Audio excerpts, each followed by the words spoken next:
Yawaasti gabaa lagan dhaabanii yaawaatii nagaa laman dhaamanii yaa qamuu yaa qamalee yaa bineensa afaan adii walitti nu deebisi maaloo yaa qilleensa gaafasii. Eeyyeen qilleensi siyaasaa waggaa 30 as qilleensa'e keessaayyuu kan waggoota 27 biyya kana keessa qilleensa'aa ture qilleensa siyaasaa naga qabeessa hin turre. Oromiyaa keessa namoota hedduu gargar facaaseera qilleensi hamaan kun. Qomoo fi qomoon, sanyii fi sanyiin, obbolaan, abbaa fi ilmi, haatii fi ilmoon qilleensa hamaa kanaan kaan immoo manaa ba'ee du'aa fi jireenyi isaa otoo hin beekamiin achi buuteensaa badeera. Badii siyaasaa kana keessaa Oromiyaan ilmaan ishee qaqqaalii hedduu dhabdee jirti. Isa kanaafii laata jireenya ayyaana yaa waatii nagaa jedhee maaloo walitti nu deebisi yaa qilleensa gaafasii kan jedheef jireenya ayyaana qilleensa siyaasaa Oromiyaa fi Oromoota gidirsaa ture keessa sirna wayyaanee darbe kana keessa Oromoota achi buuteen isaanii dhabame keessaa isa tokkodha.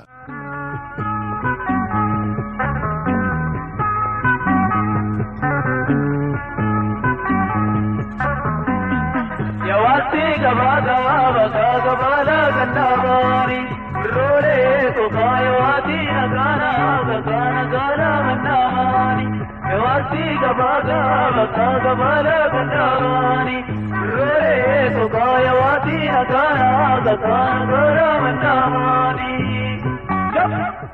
Artisti jireenya ayyaanaa tilmaamaan waggaa 50 dura godina Wallagga Bahaa aanaa Giddaa ayyaana ganda gabaa jimaataatti haadhasaa aadde Jaliilee Calqabaa fi abbaasaa obbo Ayyaanaa Garbaarraa dhalate. Jireenyaan maatiisaaf ilma hangafaa yoo ta'u obboleessa dhiiraa tokkoo fi obboloota dubaraa 3 akka qabuun himama. Jireenya ayyaanaa ijoollummaa isaarraa kaasee eenyummaa ofiisaa fi eenyummaa sabasaaf quuqama akka qabu ni dubbatama. Keessumaa gaafa barnoota qeesii yookaan haahuu akka baratuuf barsiisaa mana amantaatti gaafa galmeeffamu isa barsiisu sana faana afaaniif waliigaluu dadhabanii hedduu akka wal dhamaasan ni dubbatama. Kunis ta'uu kan danda'eef jireenyaan afaan Amaaraa waan wallaaleefidha.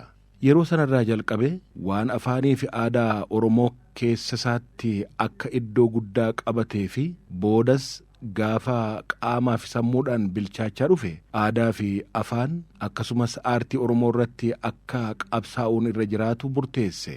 Seenaansaa akka ragaa ba'utti hamma lubbuun jiraatetti jireenyaan aadaa fi afaan akkasumas aartii Oromoo guddisuu keessatti qooda guddaa gumaachaa tureera.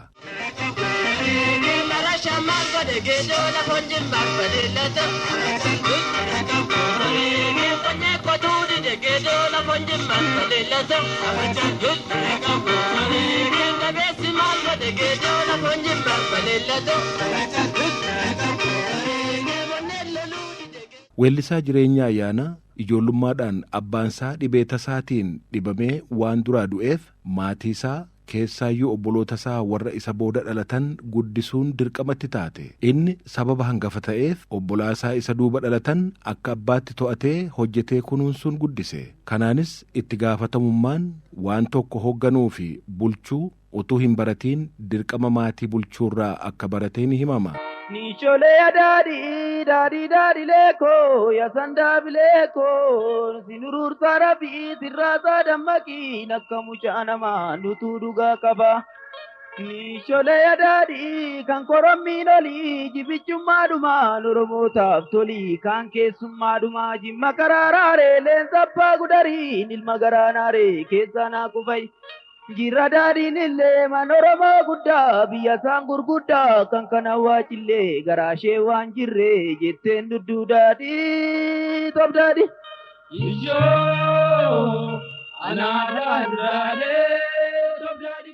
Artisti jireenya ayyaanaa oolmaansaa maanguddootaa fi jaarsolii waliin akka turetu himama. Kunis waan hedduuf akka isa gargaariin dubbatama. Isaan keessaa waa'ee seenaa fi aadaa Oromoo ijoollummaa isaa sanaan akka isa barsiise dabalataan ammoo safuu hangafaa fi quxisuu, safuu waaqaa fi lafaa, safuu uumaa fi uumamaa akkasumas kanneen kana fakkaatan akka kabajee jiraatu akka isa gargaaretu himama. Kanaanis ijoollummaadhaan nama guddaa akka ta'e kabaja guddaaf xiqqaa beekee akka guddate seenaansaa ragaa ba'a. Namoota seenaa jireenya ayyaanaa waggaa 30 dura beekan keessaa obbo Dirribii Barbaadaa isaan tokkodha.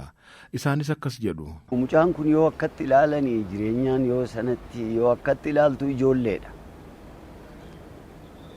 Ijoolleedha daa'ima ganaa baha dargaggeessa ijoollata. Garuu bilchannii fi qophumni isa keessa jiru mucaa sana keessa jiru yoo ilaaltu umurii isaatii waa wal madaalu wal fakkaatu miti. Maaliif hubataadha? Seenaa hubataadha. Afaanicha qulqulleeffatee hubataadha. Miidhaa gaa turee fi yeruma sana achumattuu chaartarii sana keessattuu miidhaa jiru hubataadha. In agarsiisa karaa agarsiisa. Jechoota bohaartii fakkeesseetu jechoota bohaartii qabanii si bohaarsa sitti agarsiisa. Jireenya ayyaanaa waggaa 30 dura kan hundeeffame baandii yookaan hawsoo gadaa jedhamu keessatti artistoota bebbeekamoo hedduu waliin akka hojjetaa ture ni beekama. Hojii artii keessatti jireenyaan weellisuu qofaan miti kan beekamu. Diraamaa hojjechuu, walaloo fi yeedaloo hojjechuu, waltajjii gaggeessuu fi kanneen kana fakkaatan fa'iin ni beekama. Sirboota aadaa sirbuu maddiittis sirboota warraaqsa Oromoo deeggaran hedduu weellistoota akkasaa waliin weeddiseera, geelliseeras.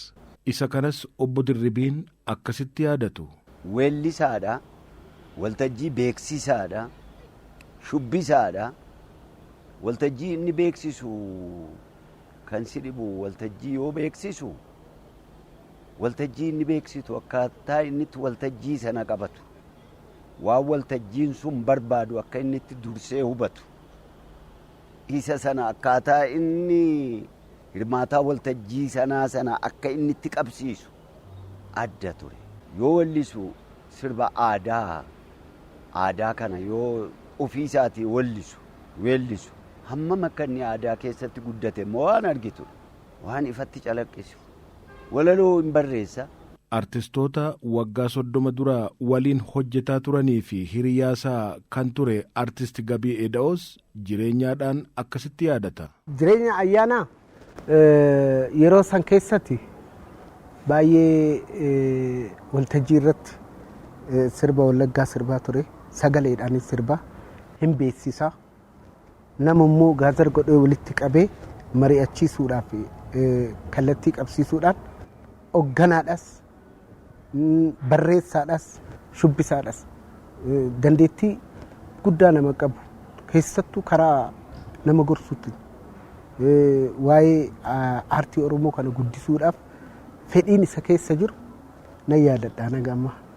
Shoo'aa gurraalee sirba jedhu tokko qabaa ture nan yaadadha.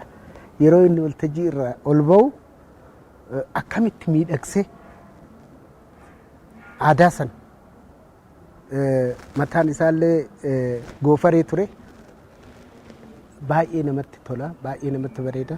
Nama dandeettii guddaa qabu. Walumaa galatti Oromummaa isaa dabalatee, sabboonummaa isaa dabalatee nama waan aartii kanaaf keessi isaa sirriitti quuqamu.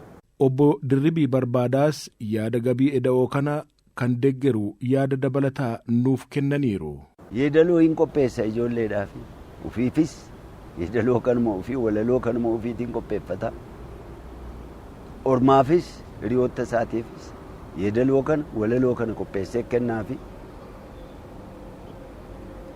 akka yeedaloo fi walaloon suni gara weellisaa sanaa yoo dhaqe immoo weellisaa sanaaf yeedaloof walaloo sana qindeewwamina isaa daayirekti godhee yoo immoo ufii isaati akka waltajjiitti namichi sun fudhatee bahu immoo deeggarsa godha. Namni kun egaa dhugaattan siin jedha akkuma dura siin jedhe umuriinsaa fi dandeettii fi si'aayin inni qabuu fi beekumsi aadaa afaanii kan warra isa dura dhalate illee warra isa dura qabsaa'ota nuti jedhullee kan ajaa'ibsiisuuf kan isaanillee barumsa kennu isaaniifillee kan barumsa kennudha ture akkaataa mucaa sana akkasi. Hojiin qabsaa'aa fi artistii jireenya ayyaanaa ijoollummaa isaatti hojjetaa ture har'a irra teenyee yoo yaadannu hedduudha. Umrii isaa sanatti xiiqiidhaan halkanii fi guyyaa asiif achi fiigee waan baay'ee hojjeteera. Hojiiwwan isaa keessaa mee diraamaa gabaabduu kana yaadannoodhaaf haa dhaggeeffannu. Arratuunas laga kana keessatti argeeti morma ishee dha'ee lafa buusan dhiisu har'a. Lakkii na dhiisii ennaan na diddee ol fuudheen asitti seelama akkasa nama daagujjaa dha'u ol fuudhee asii achi deebiseen har'an dhiisu waan fedhe dhufe. Namni nama dhiisu.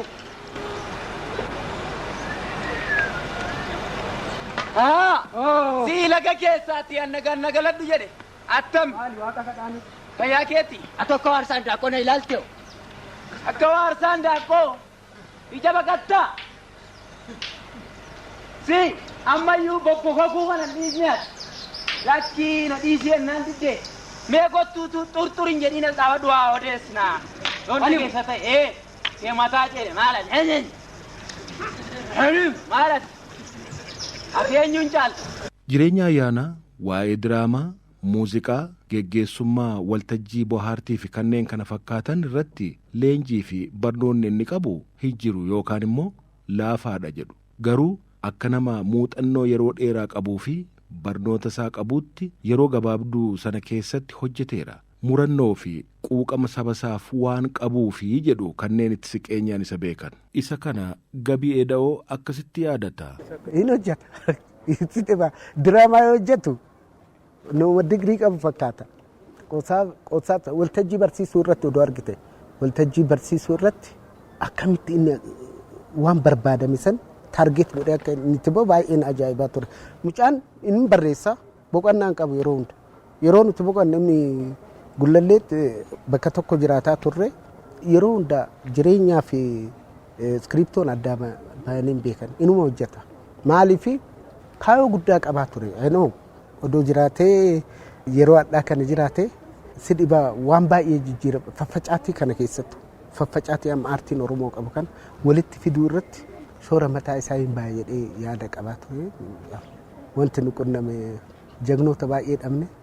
Borus jagnoonni baay'een wareegamuu danda'a. Obbo Dirribii Barbaadaas yaada Gabii kanarratti waan dabalataa akkasitti ibsu. Sitti hin fakkaatu akkanatti yoo ilaalu ijoolluma baadiyyaa tokko wayii uumamti isaa akkuma ijoolluma baadiyyaatti kunoo dargaggeessuma baadiyyaadhaa jira miti akkasumadha calaqqeensaa garuu keessa isaa kan jiru fakkaataa inni ittiin dabarsu waan baratee digirii tokko lamaa ol nama qabu sitti fakkaata yoo waltajjicha geggeessu yoo haasaa koomediyaanii kana bohaarsaa yoo inni ergaa sana sii dabarsu kanatti immoo ammumattuun barre turtee kan sii galuufa oo turtee ammatti kolfitee deemta si kolfisiisa jechichi jecha kolfisiisee qofa kolfisiisee bashannansiiseetuma darbuu miti jechichi waan biraa of keessaa qaba nama akkasittiin waan akkasii kana qindeessuu danda'udha waan ta'eef ani warra baratees argaa jirra warra waa'ee ogummaa aartii kanas baratee digirii tokko digirii lama dippiloomaa maaliif mana barumsa leenjii garaagaraa fudhatees argaa jirra adda kansa adda kun immoo barachuusaa ani eessatti akka barate hin beeku. Dhalootuma si dhibaa wanna ani baay'ee na dinku warra amma waraqata qabatee digirii qabnaa maalii qabna jedhu irratti jireenyaan kun yeroo waltajjii irratti yookiin sirbu yookiin immoo nama sirban koomentii godhu yoo qeequ kana dhalootuma keessaa madda aadaan isa keessa ture waan ta'eef kennaa dhaloota waan qabuuf as keessatti immoo ummataaf dhimmamuun tokkos isa bira hin jira beektaa akka Oromoon ol jedhu akka aadaan Oromoo ol guddatu hawwii guddaa nama qabu mul'ata guddaa nama qabu jireenya dhugaan sitti hima anamma waan hin jirreef odoon ta'e qabatamatti wanti inni hojjete dookumentiidhaan odoo taa'ee jiraate baay'ee natti tolaa ture yeroo san nuti illee akkanatti yaadne dookumentii ta'uu qabaa ture maaliif jagnoota baay'ee qabna beektota baay'ee qabna dhalootumaan warra aartii kanaaf dhalateetu jireenyaan nama akkasiiti nama waraqataa hin ta'in waan lafarratti argamu tokko yookiin waan akkanatti ifa isa keessa jiru kan mul'isu jechuudha dhalootuma. Baandiin Gadaa waggaa 30 dura hundaa'e keessa yommuu hojjetaa turetti miseensota baandii kanaa qindeessuu sirba isaan fidan qindeessuun gara waltajjiitti fiduu fi sirbi sun akka fudhatamaa fi dhageettii horatu akka ta'u gochuu keessatti jireenya ayyaanaa aara galfii malee nama hojjetaa turedha. Obbo Dirribii Barbaadaa kanarratti waan jedhan qabu. Biyya keessaa qofa otoo hin ta'in biyya alaatiillee hin galan ijoolleen Oromoodha. Nakka Qamar Yesuuf, nakka Elemoo Alii, nakka Nohoo Goobanaa, Abbaa Cirrii nama jedhamanii biyya Ameerikaatii fidamanii dhufanii achi turan. Isaan kana hunda gaggeessa. Waltajjii isaanii kana hunda, konsartii qophaa'u kana hunda isatu qindeessa. Qindeesseetti waltajjiitti fide. Kan isaaniiyyuu jechaa kooti. Kan warra muuxannoo yeroo dhedheeraa qabuyyuu hin qindeessa. Kabajaa qaba ijoollee biratti. Artiistoota kana biratti kabajaa qaba. Nakka Zariuu Wadaajoo fa'aa, nakka Ilfinash Qannoo fa'aa, nakka Daagim Makoonnin fa'aa, nakka Shaabee Sheekoo, nakka Gabii Ida'oo achi keessa ture. Nakka Hirphaa Gaanfuree, nakka Daagim Makoonnin achi keessa ture. Nakka Raayyaa Abbaa Maccaa. Egaa maqaan isaanii baay'ee. Nakka Umar Suleemaan mucaan tokko hin du'e amma biyya alaatti hin du'e naan jedhu Qaasiim kan jedhamu mucaa Arsii tokko nakka isaanii. Barroo jedhee sirba isaallee Gabiitti ittiin sirbe. Sirbi kun kan gurbaa sanaatti dura achitti isatti ittiin sirba ture. Jireenyaa miti Qaasimtu ittiin sirba. Kan qindeessee waan kana immoo isaaniif immoo dhiyeessu immoo hin fidatu inni kun hin qindeessu. Walitti qindeessee fi beeksisee fi qophoomsee si'eessee mi'eessee hawaasichatti kan dhiyeessu immoo mucaa kanadha. Jireenya ayyaanaati. Jaalala qaba. Ijoollee wajjin hundumaa wajjin walii galtee qaba. Namni yaa'ee jireenyaadhaaf wal dhabee artiistiin amala isaatiin waan walitti dadallanu tokko qaba. Waan irratti wal guggufatu waanuma amala ijoollummaa amalumaa artiistummaa kanaan illee garuu isa biratti kun hin jiru. Tokko taas nama umurii isaatii olitti beekumsaaf dandeettii jaalala qabudha jireenya ayyaanaa.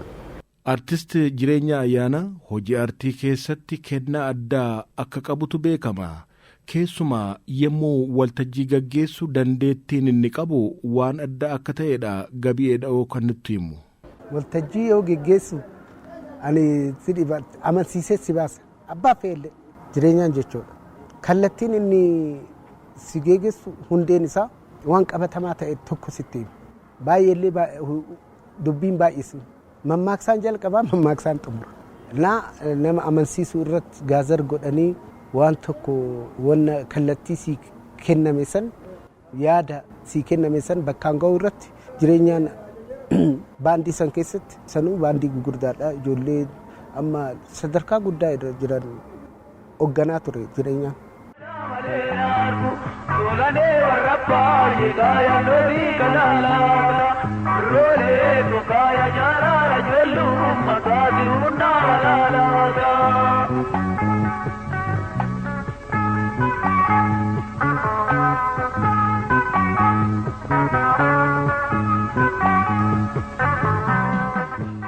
Bara baandiin Gadaa hundeeffame yeroo Oromoon akka walitti hin deemnee fi akka wal hin barre taasifamaa turerraa yerootti reefu walitti dhufee wal baraa jirudha. Aartiin Oromoos akkasuma walirraa fagaataa tureera.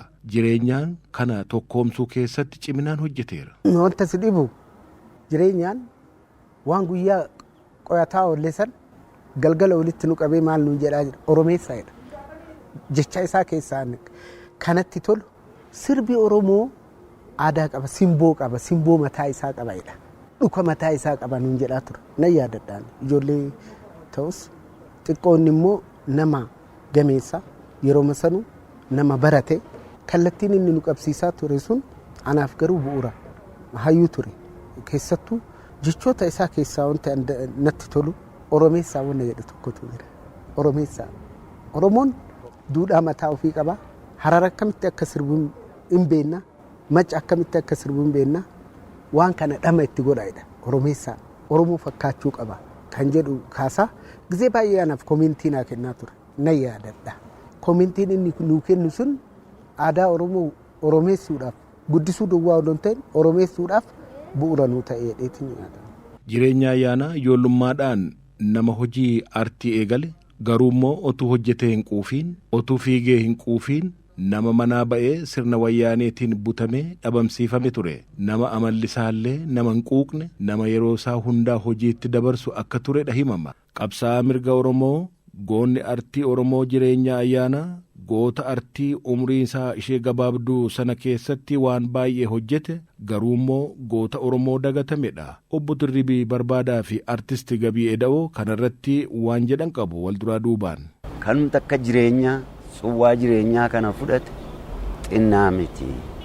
xinnaa miti nu dhabsiisanii beekaa nama bebbeekoo isa kaan xiyyitiidhaan jala gatta'anii rasaasaan jala gatta'anii fixanii isa kaan mana hidhaatti laasheessanii fixanii isa kaan otoo inni deemu bakka inni bu'ee dhabaye nama allaattiin illee yoo handaaqqoo fudhattu yoo wicii fudhattu baallee buuftii miti ni baalleen hin jiru faanni hin jiru.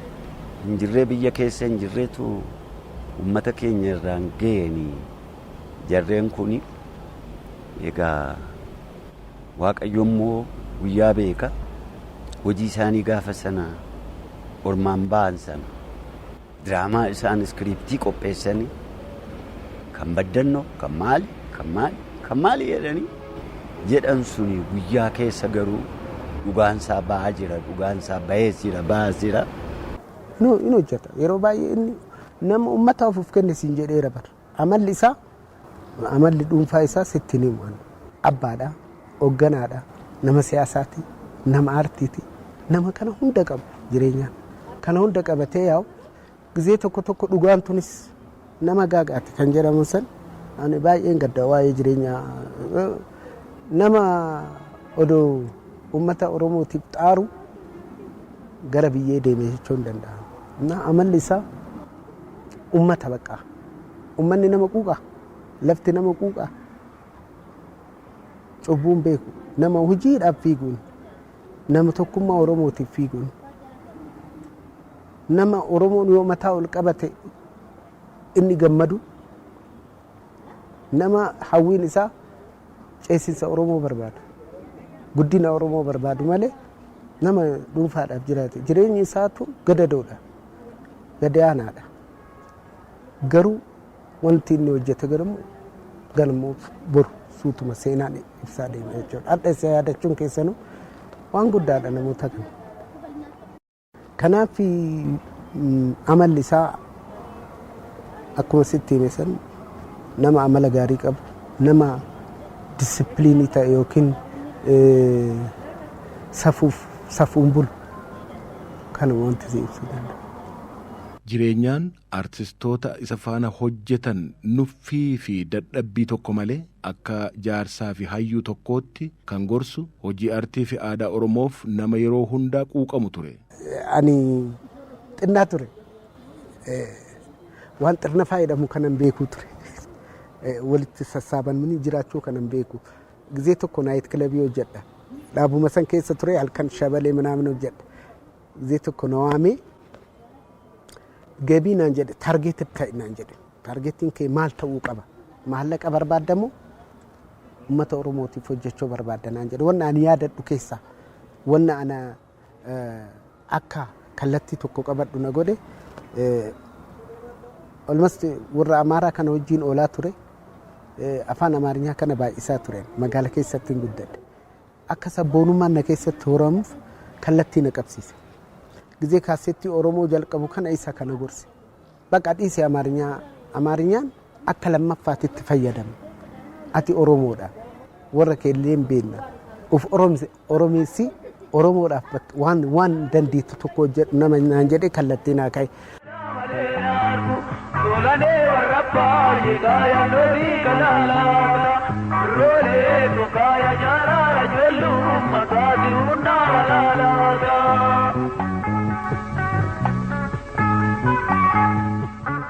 Jireenya ayyaana aartii fi aadaan uummata isaa akka dagaaguuf utuu halkanii fi guyyaa hojjetuu fi dhama'u manaa baasanii bakka geessan nama wallaalamedha. Dargaggeessa Oromoo ola deemaa kan silaa uummata isaa fi biyya isaaf waan meeqa hojjechuu danda'utu achi jiraansaa dhaga'amuu dadhabe. Artisti Jireenya ayyaanaa lammii fi uummanni isaa du'eera jedhanii hin boonyeef, jira jedhaniis abdiin hin eegganne. Yeroo inni manaa ba'ee achi buuteensaa baduunsaa dhaga'amu warri isa dhaban maaltutti dhaga'amee laata? Obbo Dirribii Barbaadaa fi artisti Gabii Eda'oo akkasitti yaadatu. Yoo sanatti egaa waan nu galee hin jiru akkanumatti egaa bobbooyee namni hunduu barbaadeetuma dhabe. Booda eeggasii yoo gaasii galu maalinni jettee yoo tasgabbooftee ilaaltu mucaan kun aadaan keessa isaa jiru guutameessa. Aadaa keessa isaa sana jiru immoo dabarsee uummatatti dabarsuudhaaf kennaa addaa qaba. Aartii kana guddisuudhaaf borutti namni kun eessa akka inni gahuu danda'u edaa jarri hubateera. Kanaaf isa sana kan isa caala weellisan kan isa caala beekamoon jiru turan. Mucaa kana keessaa filanii bahee akka inni gala dadhabu gochuun otoo nuti hubatiin isaan hubataniiru jechuudha. Dandeettii inni qabu keessas. Egaa amaluma jaraati mooti nama barumsaan dandeettii cimaa qabu sababa wayii uumaniitu warra qiyyaafatee dhukaasaa kanaan baratoota baay'ee keessaa hin dhabuu mitiiree hin dhabamsiisuu mitiiree kunootiin akka Ambootti kan ta'e akka Jaagamaa jedhamu mucaa Jaagamaa jedhamu. Biyya jiru keessaa iyyuu mitiiree kan isaan barataa hunda keessaa mataadhaanii lafa buusan. Kanaafuu egaa kan jireenyaa ayyaanaa qofa yoo haasofnu kan jireenyaa nama dandeettii cimaa qabu, nama aartii Oromootiin guutame, nama aadaa aartii kana silaa guddisu ta'uusaa hubatanii isa dhabamsiisaniiru. Warra harka rukutamneef warra weellisamneef artistoonni keenya dhugama jagnoota isaan. Deebii immoo gaazexeessitoonni keenyallee kan yeroo san turan kan arras jiran waan kana garuu yeroo baay'ee natti dhaga'ama. Jireenyaan isaa wajjin dabarse artistoota wajjin gaazexeessitoota wajjin bu'aa baay'ee nu dabarsen atuu hin beekta irra jalqabdeerta hin beekta sirriitti qorattee beekta. Kana amma oduu waa tokko dokumeenti ta'ee taa'e seenaan namni haga namni amma nuti hin jiraanna boru hin jiraannu ta'a borummoo waa'ee kiyya nama sitti hin dhabdaa ta'a. Anadha waan jiraadheef waa'ee isaanii haasa'aa jiran boru immoo hin jiru ta'a. Akka artistoota kabajamoo guguddoota kan dookumentii gootanii odoo keettanii yaada jedhuun qabaa. Yawaatti gabaa baala gannaamaani biroolee kophaa yawaatti nagaana mannaamaani. Yawaatti gabaa baala gannaamaani biroolee kophaa yawaatti nagaana mannaamaani.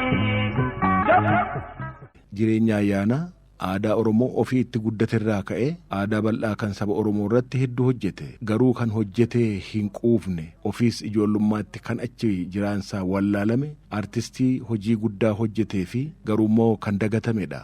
Egaa hordoftoota keenya seenaa jireenyaa baay'ee gabaabaa artistii Jireenya ayyaana irratti ka'umsaaf ta'a jennee kan har'aaf qopheeffanne kanuma.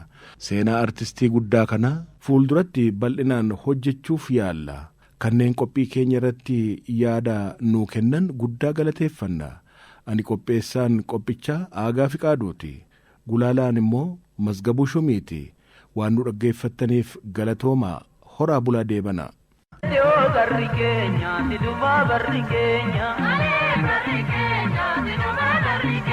Sooraa bobeetti tiyoo garri keenya, silumaa barri keenya.